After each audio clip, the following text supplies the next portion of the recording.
TJ here. So it's a beautiful fall afternoon. You won't believe the temps right now. So it's pushing 60 degrees and it's the end of November. Believe that.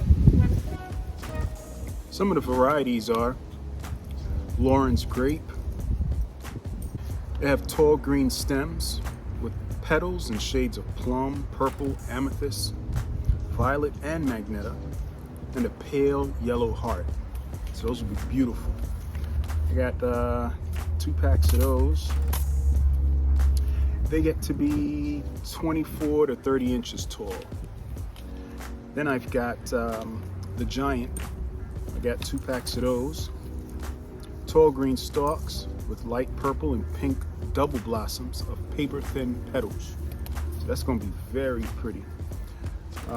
Those get to be about 32 inches tall. I've also got some lupin, sunrise lupin. They get to be about 3 feet tall. And the flowers are in the shades of sky blue, golden yellow, and white in rings along the tall stems that bloom well into the fall. So the best thing about sowing flowers, perennial flowers, this time of the year, well actually the poppies are annuals, but the point is you want these seeds to go through cold stratification, which is a certain period of cold weather where the seeds experience a freeze and thaw cycle. The seeds get wet. As you know, water, when it freezes, it expands. So all of that activity basically breaks down the outer coating of that seed and allows water to infiltrate that seed in a timed manner, okay? So that when the weather warms up in the spring, at the appropriate time, that seedling will sprout and, start growing. I also have some McCanna's Mix Columbine. I'll plant some of those. I'll plant a grouping of those as well. They get to be about 3 feet tall, and like I said, it's a mix, so it has different shades of pastels like lavender, purples, pinks, mauve, reds, and yellows. All right. In addition to those, shout out to Juan. You guys can follow Juan on Instagram. I'll drop his handle in the description below. He had sent me some hollyhocks, majorette, double champagne, beautiful. I'll put the descriptions as far as how tall they get and whatnot. So I'll plant some of those hollyhocks. What else I got in here? Currently I have foxgloves in one bed, one of the L-shaped beds, and I had transplanted those early in the spring to grow throughout the season. And what you get generally with foxgloves, the first season they have a nice handsome clump of foliage, and then the following year they have their flower spikes.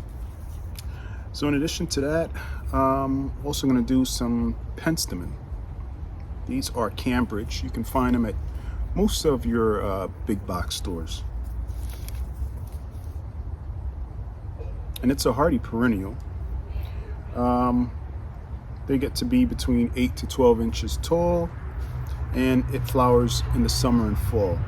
So like I said, this winter season of sowing them allows plenty of cold stratification time, and they should produce flowers next year. So what I plan on putting out there, I'll take out of my package.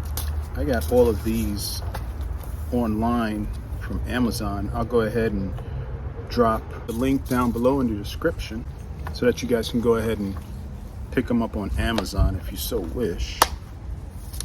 I've got some Larkspur. Actually, Larkspur probably does a little better in my zone 7A, Maryland, Mid-Atlantic area than delphiniums.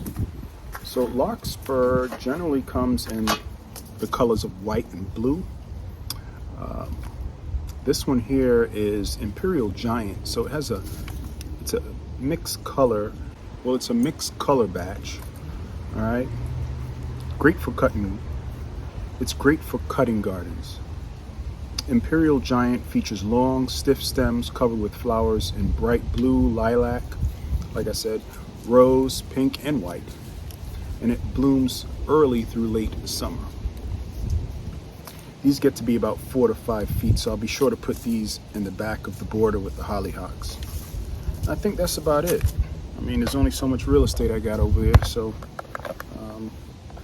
that should work. Actually, you know what? I lied. I did want to throw some Scabiosa out there. So I've got Black Knight. I'll put a few of those out there. And then that's about it. So what I'll do now is basically make up a few labels. All right, guys, so all the labels are done. Now let's head out to the Cutflower Garden.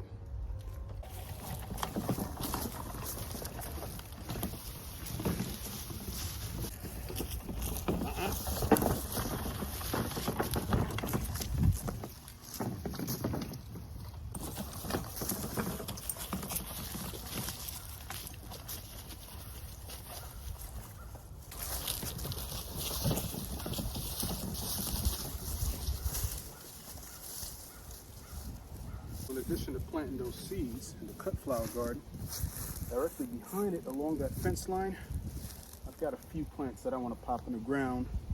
I got them on clearance at Ed's Plant World.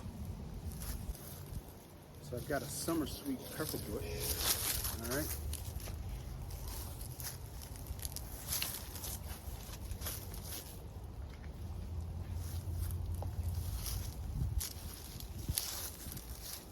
And a plethora. So both of those have got to go in the ground, not necessarily the beds, but so a few specs on the sweet pepper bush. It does say here, and I'm reading from davesgarden.com, that it is a highly invasive plant. So the best thing to do is, I guess after it flowers, you want to come through and prune all the flowers. So, but I'm sure there'll be times when I don't get around to doing that. So I'll just have to improvise and get down and pull them weeds. Wherever you don't want the plant to grow, you're gonna have to pull the seedlings up. I mean, it is what it is.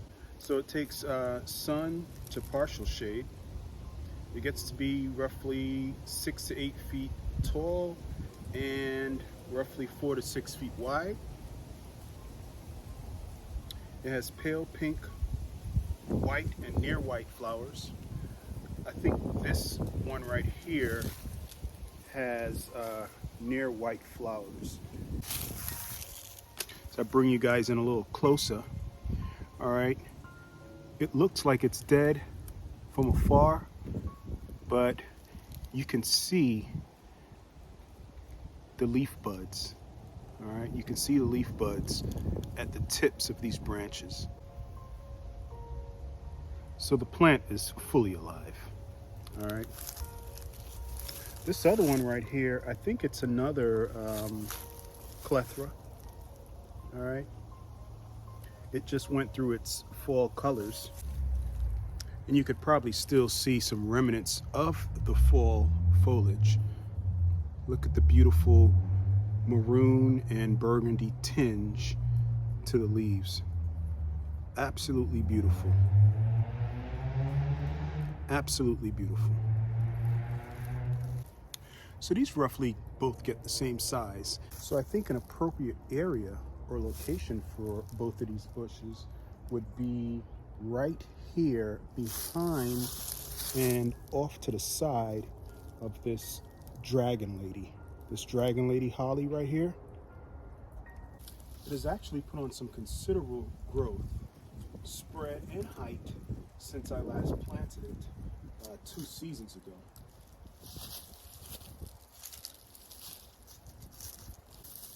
So a few specs on the Dragon Lady Holly.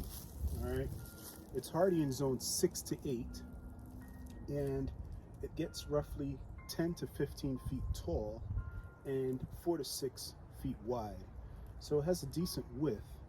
And what will happen is it will form a hedge along with the clethras. All right, so it'll form a nice hedge in this back area of the Cutflower Garden.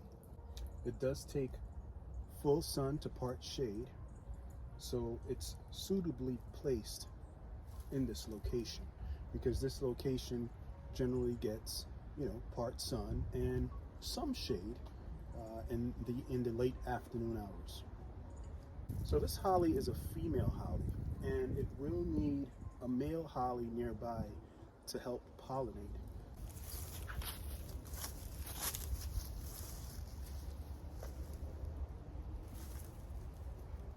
So I've still got some work to do in this kind of messy area, this alleyway, okay, behind the Cutflower Garden. Like I said, this area is still in transition, so it's just gonna take a little time to get it to look to where it needs to be. This right here, I planted last season. It's an emerald green arborvitae. Emerald green, and it didn't do so well. I got it on clearance, and I gave it a chance.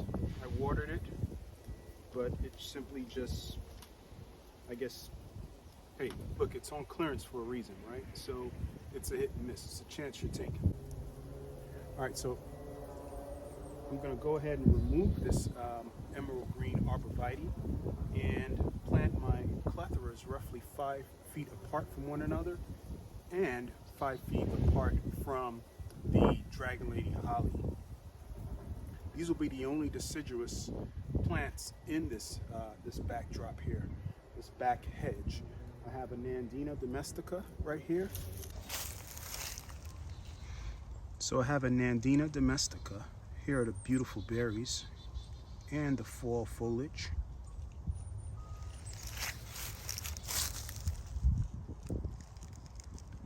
Absolutely gorgeous.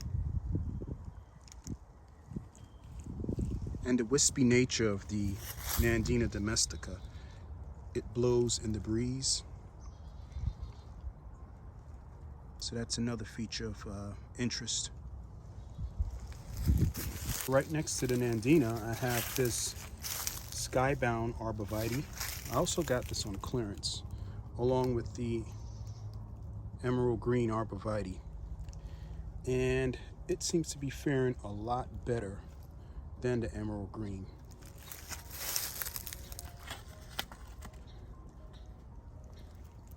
So here are some of the specs.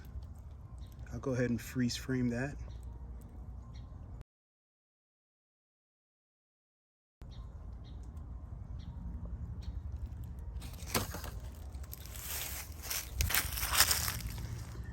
In the foreground, I have a holly shrub right here. I think it's either a China girl or a China boy.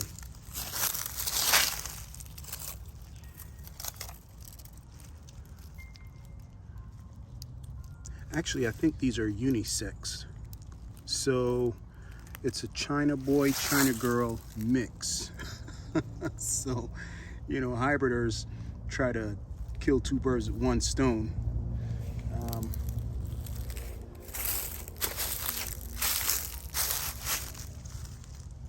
And here's the other one right here, closer to this garden bed. And I believe hybridizers combine both sexes on one plant to make it easier for the owner to experience the berries, okay? The beautiful berries, as you can see.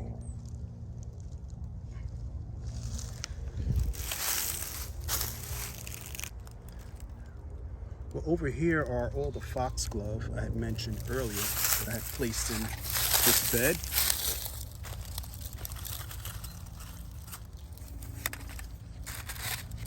These are all Excelsior foxgloves, and they're doing relatively healthy. relatively healthy. They're putting on substantial growth, and I'm hoping to be rewarded with beautiful flowers come next spring and early summer.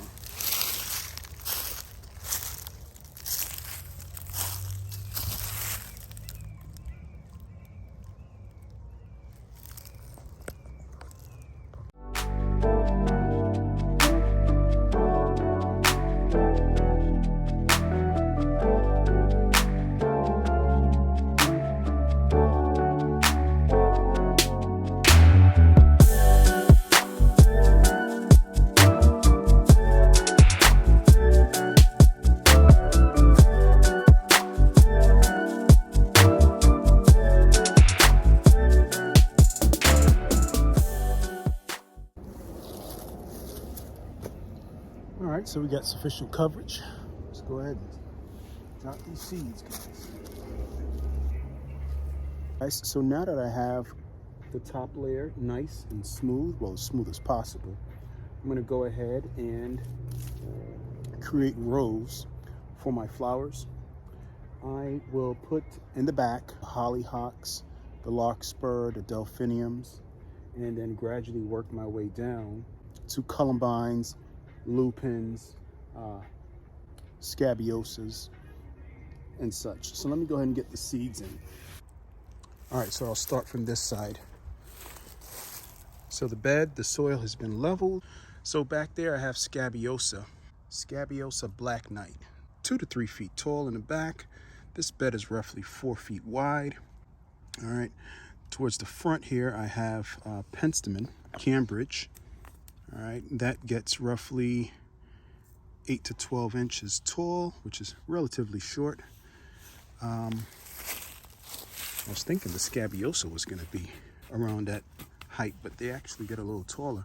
It might be because of the bloom stalks. These are Chinese delphiniums, so they're a little on the shorter side. They get to be 18 to 24 inches tall.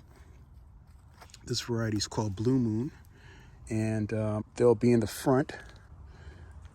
Off to the left here, I have Winky Blue and White Columbine, which gets to be 12 to 18 inches as well. So those get relatively short. Behind that, I have Poppy Seeds, Lauren's Grape, which gets to be roughly 30 inches tall. Right here, I'm going to let this Rebecca, I don't know if this is Goldstern or Herta. I'm going to let that do what it has to do. That's going to take up roughly 3 to 3.5 feet of width. Right here is my other poppy seeds called the Giant. That's going to be about 32 inches tall. So that can be in the front, that's fine. Because the Rebecca gets to be roughly the same height, if not a little taller. So that's fine. So my lupin will be right here, just up until this area, where the last 2 feet will be my tulips. Hopefully they'll still come up. So this lupin is Sunrise. It gets to be 3 feet tall. Behind it is my Columbine. That gets to be 3 feet tall as well. That's the Mechanamix. So let me just go ahead and put the labels in as to where I'm going to put each plant. And like I said, the back row will have the Larkspur Imperial Giant. That gets to be relatively tall, around 4 to 5 feet. And I'll just basically sprinkle some seeds about up to here. So that'll all be Larkspur Imperial Giant. And the rest of this back row will be all hollyhocks, the Margaret Double Champagne.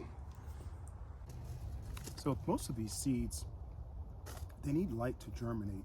You don't plant them as deep as you think you should. For example, this Black Knight Scabiosa. This thing needs to be planted at 1/16 depth. Takes 10 to 14 days to germinate, 100 days plus for maturity. So I'm just going to sprinkle it around this area. Oops.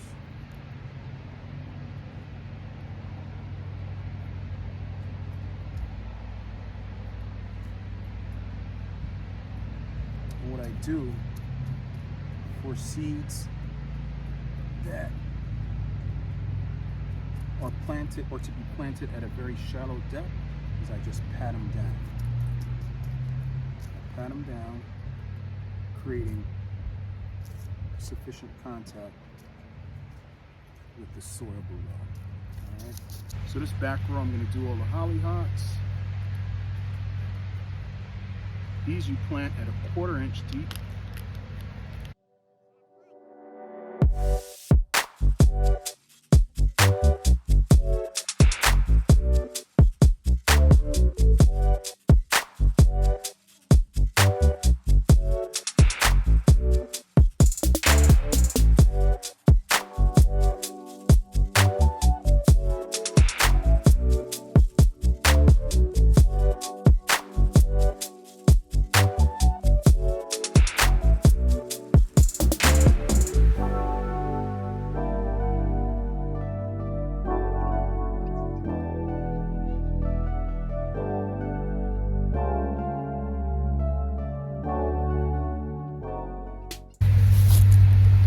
Swing around to the front with this penstemon. These don't go deep either. These go, you barely cover them. It's another one that says barely cover. So that's not even 1/16. You just pat them down and make sure they have sufficient contact with the soil. All right. So this whole area will be this penstemon.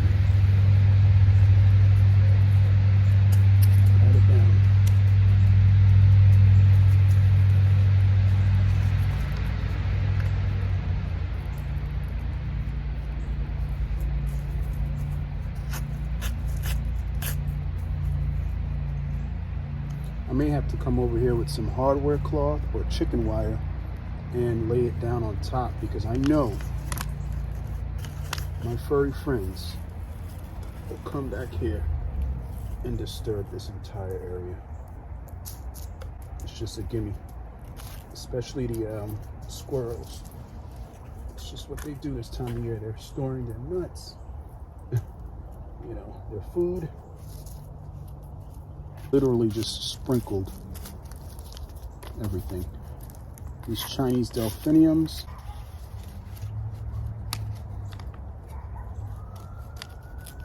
Oh, look at this. So I'm gonna have to be careful how I open this up.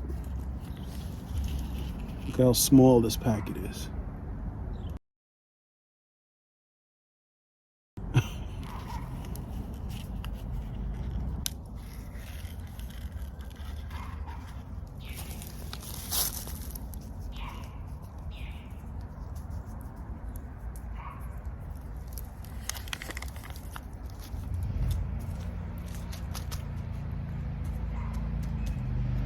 Same as everywhere else, just pat it down.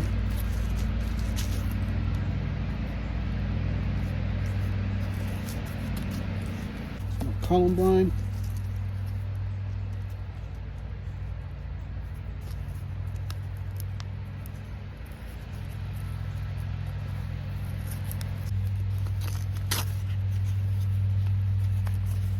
Look at how tiny those seeds are. This is a partially used pack, so yeah. Here's what it is, but that's what's in this area. Let's get the rest of these poppies.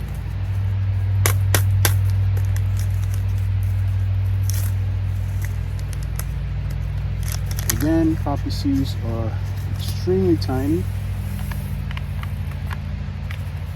For a plant called the giant, these seeds are pretty minuscule. This whole area will just be inundated with poppy seeds. Pat it down.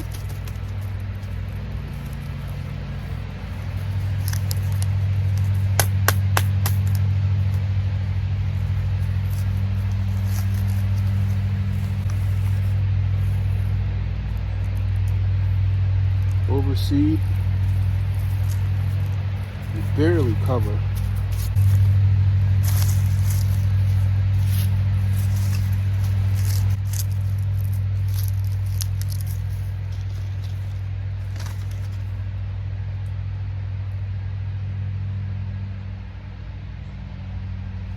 Lupin seeds are planted at 1/2 inch deep.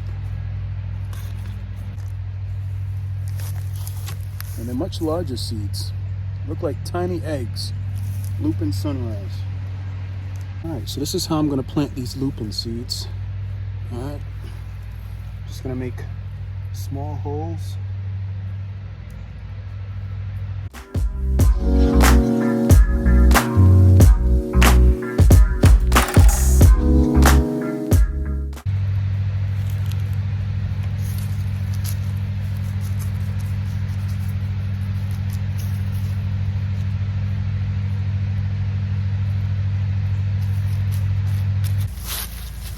All right, guys, well, if I don't get to planting those clearas today, I'll just save it for another video or just provide you guys an update. All right, so this whole back row will be my Larkspur, okay? 1/4 inch depth, pretty self-explanatory.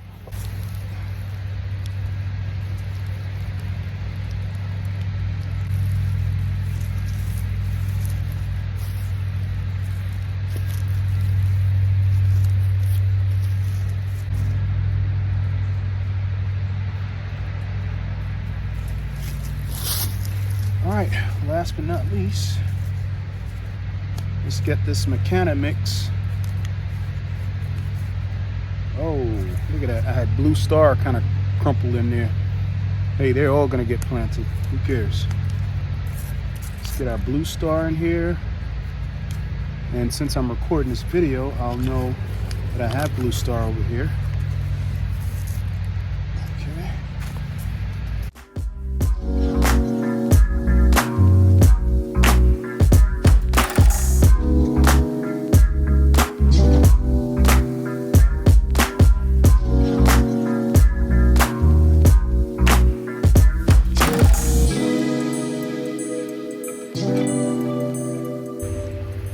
Alright guys, well, thanks for joining me on this episode of AJ's Green Thumb. This was a great fall project. The weather was beautiful and cooperative. Although the video ended with a lot of neighborhood noise, you know, folks mowing their lawns, cars with noisy mufflers driving by. I mean, but you know, so is suburban life, right? So this 4x8 foot bed, raised bed, it's been decked out with herbaceous perennials and a few annuals. And I'm excited to see everything come into bloom by next spring and all into late spring and early summer. So again, thanks for hanging with me, and then I'll see you on the next one.